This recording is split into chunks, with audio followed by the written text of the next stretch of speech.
Hello friends, মই পৰানে পুনৰ আপোনালোকৰ বাবে লৈ আহিছো আজি এটা নতুন খণ্ড যিটো খণ্ড কমন এন্ট্ৰেন্স টেষ্টৰ সিলেবাসৰ অন্তৰ্গত কলা সংস্কৃতি অৰ্থাৎ কলা সংস্কৃতিৰ জগতখনত প্ৰথম অসমীয়া গতিকে আহকচোন দেৰি নকৰি আমাৰ খণ্ডটি আৰম্ভ কৰোঁ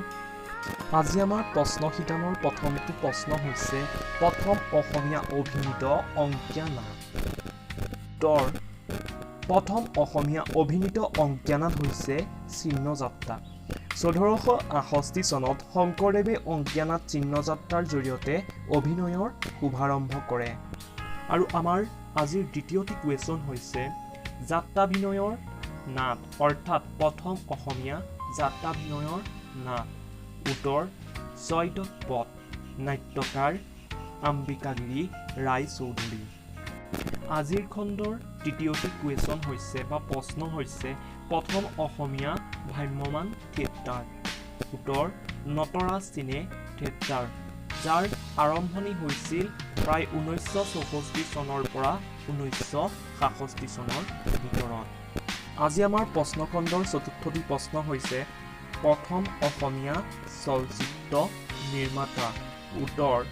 জ্যোতিপ্ৰসাদ আগৰৱালা পুনৰ আজিৰ খণ্ডৰ পঞ্চমটি প্ৰশ্নলৈ আহিছোঁ প্ৰথম অসমীয়া চলচ্চিত্ৰ পৰিচালক উত্তৰ জ্যোতিপ্ৰসাদ আগৰৱালা আজিৰ খণ্ডৰ ষষ্ঠটো প্ৰশ্ন হৈছে প্ৰথম অসমীয়া চলচ্চিত্ৰৰ জয়মতী ১৯৩৫ চনৰ ১০ মাৰ্চত কলিকতাৰ ৰাওনাক চিত্ৰগৃহত মুক্তি লাভ কৰে আৰু ২০ জুনত অৰ্থাৎ ১৯৩৫ চনৰে ২০ জুনত গুৱাহাটীৰ কুমাৰ ভাস্কৰ নাট্য মন্দিৰত মুক্তি লাভ কৰে আজিৰ খণ্ডৰ সপ্তমটো প্ৰশ্ন হৈছে প্ৰথম অসমীয়া আংশিক ৰঙীন চলচ্চিত্ৰ উত্তৰ শকুন্তলা ১৯৬১ চনত যিখন ডক্টৰ ভূপেন হাজৰিকাৰ পৰিচালনাৰ ভিত্তিত মুক্তি লাভ কৰিছিল পুনৰ আজিৰ খণ্ডৰ অষ্টমটো প্ৰশ্নলৈ আহিছোঁ মই পৰানে প্ৰথম অসমীয়া হাস্যৰসৰ চলচ্চিত্ৰ উত্তৰ ইটো সিটো বহুতো পৰিচালক আমাৰ সকলোৰে প্ৰখ্যাত বজেন বৰুৱা